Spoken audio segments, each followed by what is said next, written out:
पर जब लिखा श्री राम, वाह, मन की सुनी स्लेट पर जब लिखा श्री राम, तब से ही बनने लगे अपने बिगड़े काम। वाह, तब से ही बनने लगे अपने बिगड़े काम। हमें आपको भगवान श्री राम मिल सकते हैं। कैसे मिल सकते हैं? अभ्यास का होना चाहिए। दो पंक्तियों में पूरी बात कहता हूं कि भुजा भुजा लक्ष्मण बसे, भुजा भुजा भुजा भुजा लक्ष्मण बसे सेवा भाव, और भरत बसे हर धाम त्याग। अब सुनना, भुजा भुजा लक्ष्मण बसे, भरत बसे हर धाम, संकल्पों में पवन सुत, चाहे पहाड़ उखाड़ के लाना पड़े लेकिन सुबह तक बूटी पहुंचाऊंगा। वाह वाह वाह वाह, है कोई दुनिया में इससे बड़ा संकल्प? वाह, भुजा भुजा लक्ष्मण बसे, भरत बसे हर धाम, संकल्पों में पवन सुत, स्वयं मिलेंगे राम। आधी पंक्ति बदल देता हूं, आपकी तालियां बढ़ जाएंगी। एक उदाहरण देता हूं कि भुजा भुजा लक्ष्मण बसे, भरत बसे हर धाम, सबरी समझो भक्ति हो, स्वयं मिलेंगे राम। वाह, सबरी समझो भक्ति हो। लेकिन हमारे यशस्वी संचालक शशिकांत, लेकिन बात सच्ची हो तो फिर आप मुझे भरपूर समर्थन देना। मैंने अपने घर से उठाया, इसके सबूत दीजिए, उसके सबूत दीजिए, इसके सबूत दीजिए। तो मैंने एक दिन कहा, सुनिएगा, स्वागत स्वागत है सर। मैंने कहा ये सबूत मांग, बात बात पर सबूत मांगने का चलन अपने दुष्परिणाम दिखाने लगा है। इसका दुष्प्रभाव हमारे घर परिवार तक आने लगा है। उस दिन मैं दफ्तर से लौट के जैसे ही घर आया, बेटे को कंप्यूटर पर कुछ उल्टा सीधा करते पाया तो मैंने उसे हड़काया, ये क्या कर रहे हैं आप? मत भूलो तुम नहीं, मैं हूं तुम्हारा बाप। मैंने कहा मत भूलो तुम नहीं, मैं हूं तुम्हारा बाप। वो डरने के बजाय मुस्कुराया, फिर जोर से खिलखिलाया, बोला अच्छा आप हमारे बाप, तो एक काम कीजिए, अपने बाप होने के सबूत दीजिए। तालियां का। तो एक काम कीजिए, अपने बाप होने के सबूत दीजिए। तुम्हारे गुस्से के मैंने वहीं पड़ा उसका ही जूता उठाया, उसकी खोपड़ी में पूरी ताकत से लगाया। वो बड़ी जोर से चिल्लाया, मारे दर्द के बिलबिलाया, बड़ी जोर से चिल्लाया, बोला ये क्या कर रहे हैं आप? मेरे बाप, मेरे बाप, मेरे बाप। ये जानने के लिए मैंने पूछा, बेटे बता कि कुंभकर्ण एक दिन जगता था, 6 महीने सोता था, ऐसा क्यों होता था? अब बेटे का जवाब सुनना, कहां से उठा के लाया वो। मैंने बता बेटा कि कुंभकर्ण एक दिन जगता था, 6 महीने सोता था, ऐसा क्यों होता था? बेटा बोला पापा कुंभकर्ण बड़ा महान था, बाहर से राक्षस था, भीतर से इंसान था।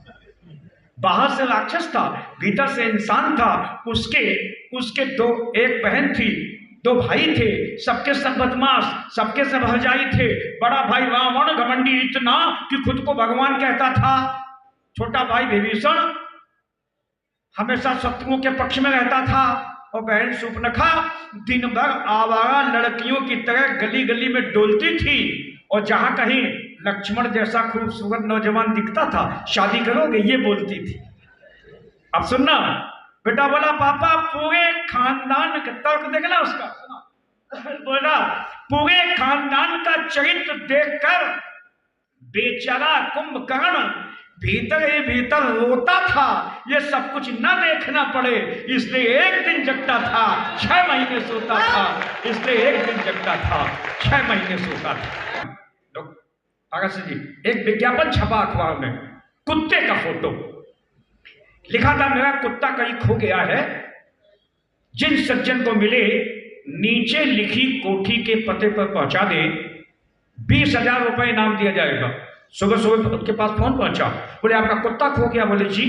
फोटो छापी? बोले जी। कोठी का पता दिया? बोले जी। पहुंचाने में 20,000 इनाम? बोले जी। आप कौन बोल रहे हैं, कहां से बोल रहे हैं? तो वो सज्जन बोले कि मैं इस शहर के वृद्धाश्रम से बोल रहा हूं, वो कुत्ता पता नहीं क्या सूंघते सूंघते हमारे वृद्धाश्रम में आ गया है, और आपकी मां के साथ 3 घंटे से खेल रहा है, आप चाहें तो ले जाएं, इनाम देने की कोई जरूरत नहीं। आप ले जाएं, कोई इनाम देने की जरूरत नहीं है। बोले दोस्त, सच बात तो ये है कि 3 महीने पहले आप अपनी बुजुर्ग माँ को हमारे वृद्धाश्रम में छोड़ गए थे।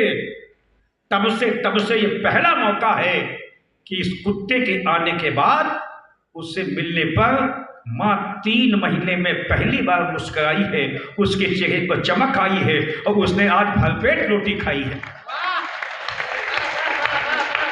जब हम बुजुर्गों को बहुत समझ के वृद्धाश्रम भेजने लगे और कुत्ते के खोने का विज्ञापन देने लगे, तो 4 पंक्तियां अपील की तौर से पढ़ता हूं, रख ले देना अपने साथ। मैंने कहा कि अपनी ख्वाहिश के परिंदे पे निशाना रखना, जो कुछ बनाना चाहते, पाना चाहते, पूरी मेहनत कीजिए। पूर्व राष्ट्रपति APJ अब्दुल कलाम साहब, मैं भाग्यशाली हूं कि मुझे 9 मिनट का इंटरव्यू करने का मौका मिला जागरण अखबार में रहते हुए। बड़ी बातें कही हैं, अभी किताब आने वाली है, पढ़िए। उन्होंने एक बड़ी बात कही थी, कही थी कि सपने वो नहीं होते जो सोने पे आते हैं, सपने वो होते जो हमें सोने ही नहीं देते। अगली बात पे और तालियां आपकी आएंगी। हमारे हिंदी के मंच ने एक बड़ी पंक्ति इसमें जोड़ी। उन्होंने कहा था सपने वो नहीं होते जो सोने पे आते हैं, सपने वो होते जो हमें सोने ही नहीं देते। हमारा हिंदी मंच कहता है कि अपने अपने वो नहीं होते जो रोने पे आते हैं, अपने वो होते जो हमें रोने ही नहीं देते। निशाना रखना और जिंदगी का जो सफर है वो सुहाना रखना। जिंदगी का जो सफर है वो सुहाना रखना। वो घर को होटल की तरह खूब सजाना, लेकिन दिल के महलों में बुजुर्गों का ठिकाना रखना। क्योंकि हमको बनावटी लोगों के व्यवहार नहीं अच्छे लगते। हमको माफ करना, हम कितने बनावटी हो गए। ऊपर वाले में बेटा और बहू, नीचे में बुजुर्ग माँ बाप, बिल्कुल ठीक व्यवस्था। बुजुर्गों को पन्ना चढ़ाना पड़े, लेकिन हम बनावटी कितने हो गए। सुबह सुबह उठाया फोन, माँ और पिता के फोन पे एक व्हाट्सएप मैसेज किया, good morning mom, good morning dad. एक तो माँ मॉम हो गई, पिता डैड हो गए। अरे भाई, 14 सीढ़ियां सुबह सुबह नीचे उतर के माता पिता के सामने जाके उनके पांव पे अपनी उंगलियां रख के उनके जीवन भर की मेहनत की ऊष्मा अपनी उंगलियों में उतार के अगर सुबह सुबह आप माथे से लगा लें तो इससे बड़ी कोई तीर्थ यात्रा नहीं हो सकती। तब मैंने कहा कि हमको बनावटी लोगों के व्यवहार नहीं अच्छे लगते। ईमान जहां बिक जाए वो बाजार नहीं अच्छे लगते। ईमान जहां बिक जाए वो बाजार नहीं अच्छे लगते। यूं तो दुनिया की चकाचौंध सबको लुभाती है, लेकिन घर में बुजुर्ग ना हो तो त्योहार नहीं अच्छे लगते। घर में बुजुर्ग ना हो तो त्योहार नहीं अच्छे लगते। एक सवाल उठाया गया बेटियों को लेके, और बेटियों पे बहुत अच्छी कविता कही गई। आजादी के 75 साल बाद भी नारा लिखा मिलता, बेटी बचाओ बेटी पढ़ाओ। गलती कहां हुई? जल्दी से 4 पंक्तियां सुनिए, फिर अंतिम कविता पढ़ता हूं। गलती कहां हुई? टटोलना, पकड़ लेना तो तालियों से बताना। गलती कहां हुई? मैंने कहा सोच छोटी रख, खुद का बेड़ा गर्क मत करना। सोच छोटी रख, खुद का बेड़ा गर्क मत करना। और स्वप्न में भी किसी के स्वर्ग को नर्क मत करना। और चाहते हो जो सबके दिलों में जगह बने इनकी, बेटियों की, चाहते हो जो सबके दिलों में जगह बने इनकी, तो भूल कर भी बेटा बेटी में फर्क मत करना। हमने किया, और कहां तक किया? एक सच्ची घटना पे 2 पंक्तियां सुन लीजिए। मां की मृत्यु हुई तो छोटी सी उसकी संपत्ति का बंटवारा भाई बहनों में हुआ। ईमानदारी से हुआ हो तो आशीर्वाद देना, और अगर विसंगति आ गई हो तो उस विसंगति को दूर करने के लिए ताली बजाना। छोटी सी संपत्ति का बंटवारा भाई बहनों में कैसे हुआ कि बड़के को नथनी मिली, बड़के को, छुटके को जंजीर। बड़के को नथनी मिली, छुटके को जंजीर, और बिटिया के हाथों लगी अम्मा की तस्वीर। वाह! बिटिया के हाथों लगी अम्मा की तस्वीर, ये सारी स्थितियां देखनी पड़ेंगी, समझनी पड़ेंगी। समय की सीमा है। एक अंतिम कविता पढ़ता हूं।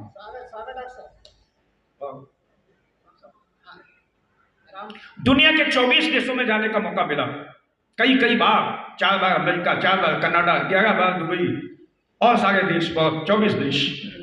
और मैं शपथ पूर्वक कह सकता हूं कि मैंने उन सारे देशों में अपने भारतवंशियों को मान सम्मान और स्वाभिमान के साथ खड़ा हुआ पाया।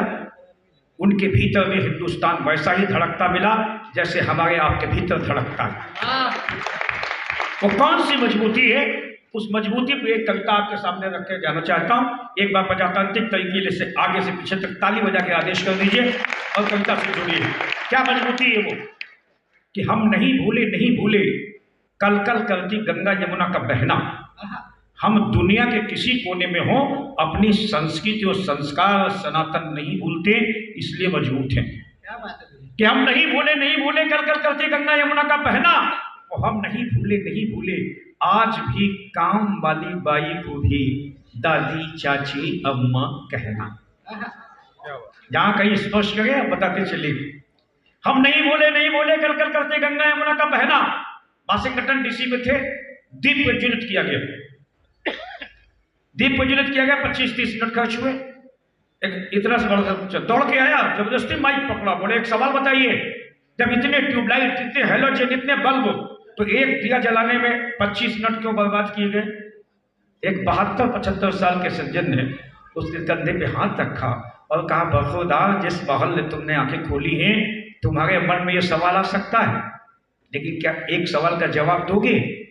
विज्ञान टेक्नोलॉजी ने चाहे जितनी उन्नति कर ली हो, लेकिन अभी तक एक ट्यूबलाइट, एक बल्ब ऐसा नहीं बना पाया जो एक दूसरे को छुए और अपने आप जल उठे। ये ताकत है दिए में, और दिए जलाने का कॉन्सेप्ट किसने दिया? हिंदुस्तान ने दिया। इस बात पर ताली बजाइए कि हम नहीं भूले कल कल करती गंगा यमुना का बहना। हम नहीं भूले आज भी काम वाली बाई को भी दादी चाची अम्मा कहना।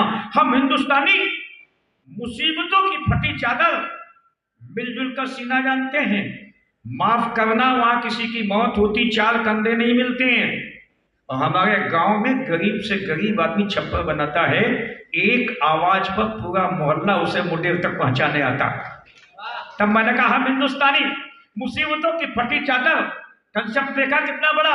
हम हिंदुस्तानी मुसीबतों की फटी चादर मिलजुल कर सीना जानते हैं, और हम भगवान शिव शंकर के वंशधर खुद को नहीं, दुनिया को संकट से बचाने के लिए खुद जहर पीना जानते हैं।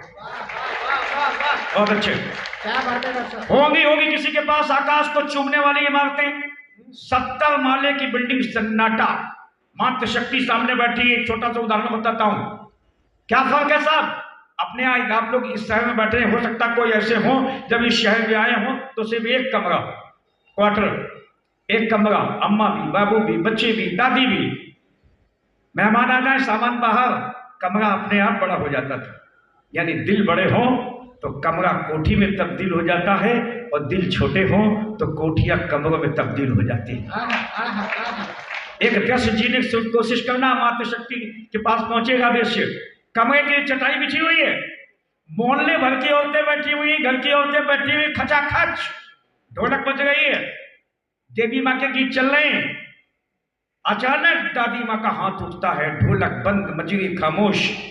दादी माँ चश्मा उतारती हैं, अपने धोती के पल्लू के कोरों से अपने आंखों के कोरों में फंसी हुई आंसू पोंछती हैं और कहती है, काश वो भोपाल से छोटी वाली भी दोनों बच्चों के साथ आ जाती तो घर कितना भरा पूरा हो जाता। यह है हिंदुस्तान। एक बार ताली बजा दीजिए। होगी किसी के पास आकाश को चूमने वाली इमारतें, सोने चांदी की स्याही से लिखी गई प्रगति की इमारतें, और होंगे किसी के पास 3 मिनट में दुनिया खत्म कर देने वाले हथियार। लेकिन हम बहुत मजबूत, बहुत सुरक्षित, क्योंकि हमारे पास ये संस्कृति, ये संस्कार, ये रिश्ते और ये परिवार। क्यों?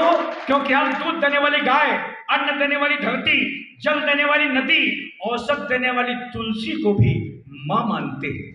है कोई देश?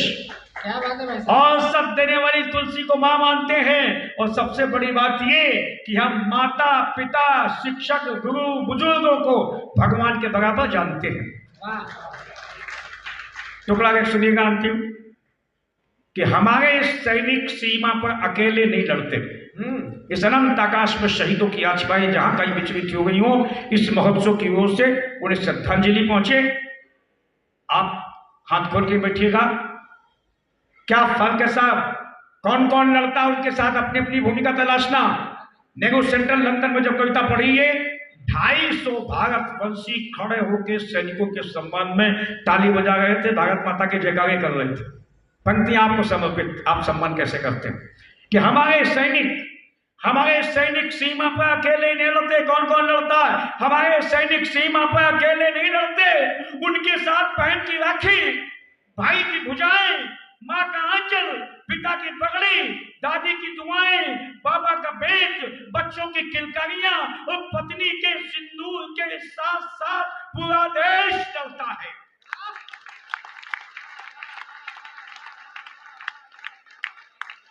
पूरा देश लड़ता है। चाहे हमीद हो, हरदयाल या कि हरमिंदर, हर कोई मुस्कुराते हुए वतन की भेंट चढ़ता है। वो शहीद सैनिक देवदूतों के स्वर्ग के विमानों में उड़ते हैं। और दुनिया में भारत एक ऐसा देश है जहां शहीदों की चिताओं पर हर वर्ष मेले जुड़ते हैं। जहां शहीदों की चिताओं पर हर वर्ष मेले जुड़ते हैं। पिछले दिनों हमारे तिरंगे के रंग पूरी दुनिया में कुछ ऐसे छा गए जब यूक्रेन युद्ध से दुश्मन देशों के बच्चे भी तिरंगा उड़कर सुरक्षित घर आ गए। इसलिए सुन ले दुनिया, अब कोई हमारे प्रगति के पहियों को, अंतिम पंक्तियों से पहले की पंक्तियां, इसलिए सुन ले दुनिया, अब कोई हमारे प्रगति के पहियों को उल्टी तरफ मोड़ नहीं सकता। हम बहुत मजबूत हैं, बहुत। अब कोई हमें दोबारा तोड़ नहीं सकता। अंतिम दो पंक्तियां, पहली पंक्ति स्वाभिमान के साथ सुनना और दूसरी पंक्ति आनंद के साथ सुनना। मुझे विदा करना, संकेत पहुंच जाए तो आनंद के साथ सुनना, मत भी सुने। आज दुनिया के सबसे बड़े दादा अमेरिका को भी भारत की अगवानी में कालीनों पर फूलों को बिछाना पड़ता है। सच है तो ताली बजा दीजिए। अब अंतिम पंक्तियां आनंद के साथ सुनना। आज दुनिया के सबसे बड़े दादा अमेरिका को भी भारत की अगवानी में कालीनों पर फूलों को बिछाना पड़ता है। और जिसे कभी वीजा देने से मना किया था, उसे जीजा कह के बुलाना पड़ता है। बोले भारत माता की, भारत माता की।